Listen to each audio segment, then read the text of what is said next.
What's the deal here? What the hell am I supposed to do now? Where did the inspiration come from for this system? It's obviously highly unusual. Well, the sort of top-level concept was the idea of Google Earth Live, the idea of being in a, being able to see the world from above, and to be able to just simply be anyone, and for the whole world to be running around you, to be moving.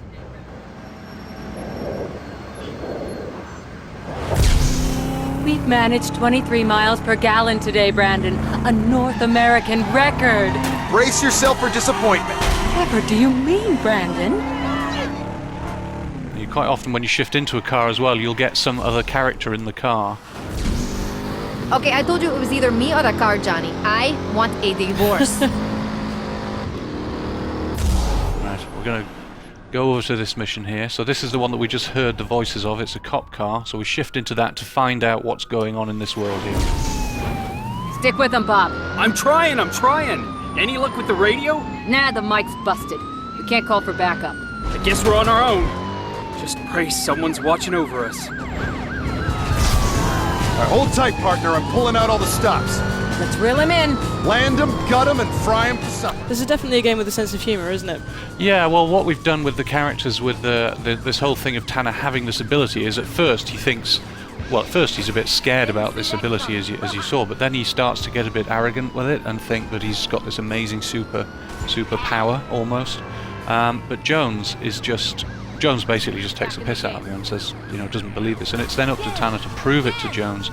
And in the whole process of proving this, Tanner gradually realizes that everything is not what it seems, and in fact this superpower that he thinks he has is not all that it seems. And without giving away the story, obviously, it's the dawning realization for Tanner is that actually he is in a slightly strange situation here, and these are not superpowers that he has.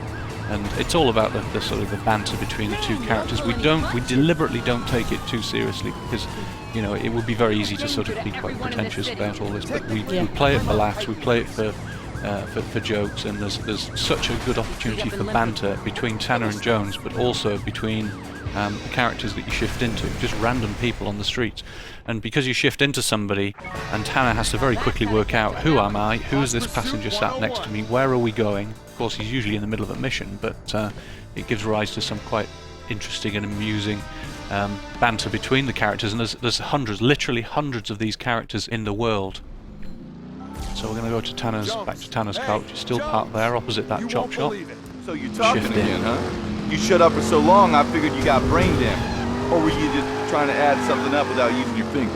Okay, jeez. What the hell's gotten into you?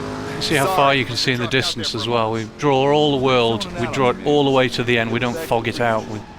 We do that deliberately so that you can use it to help you locate yourself. What else?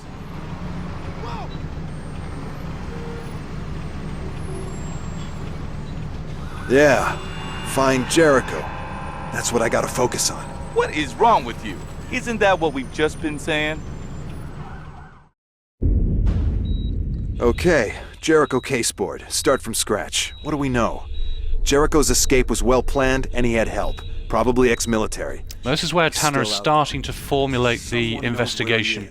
Some lowlife. So that's the first character on the investigation board there, who's Jericho. Maybe obviously. with this thing I can do, we've got the edge.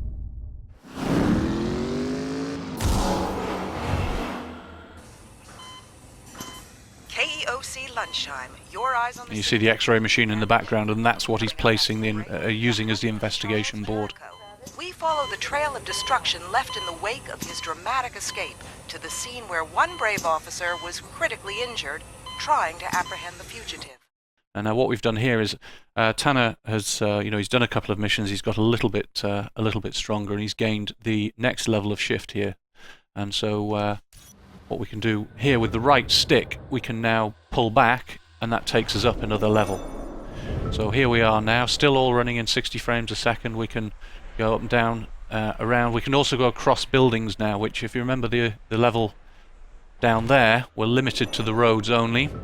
When we pull up now, we've got this higher level of shift that allows us to go across buildings and see more of the world. So if we pull up here, you can see, you can rotate around, see more of what's going on. But it's just told me to go to this what we call a dare over here, and this is one of the activities in the city.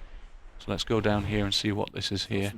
Now, dares are very simple challenges that just involve Tanner. They are they can be very simple, like just maintain a certain speed for a certain amount of time. So we'll just accept this one, see what this one's asking us to do.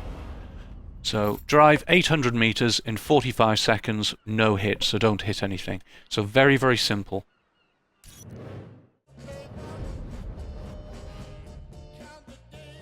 And you can do these anywhere. So And these this is unlock now upgrades, right? Yes, you can, yeah. This is part of the process. So we've got now 45 seconds. All we have to do is drive 800 meters. You can see the progress on the left there. It's a very, very simple one. It's the first one, so it's naturally very simple. I just have to drive 800 meters in the 45 seconds without hitting anything, so very easy. Now they obviously get harder and harder, and you end up with things like maintain 150 miles an hour for 30 seconds, which is, whoops, I wasn't watching the screen, which is obviously, you know, becomes a lot more difficult. So this is the currency of the game. It's the willpower, it's Tanner's strength, effectively, but you can think of it as dollars, as it's a currency. And with the currency, you can buy various things in the game that become obvious as you play through, and that's upgrading your abilities.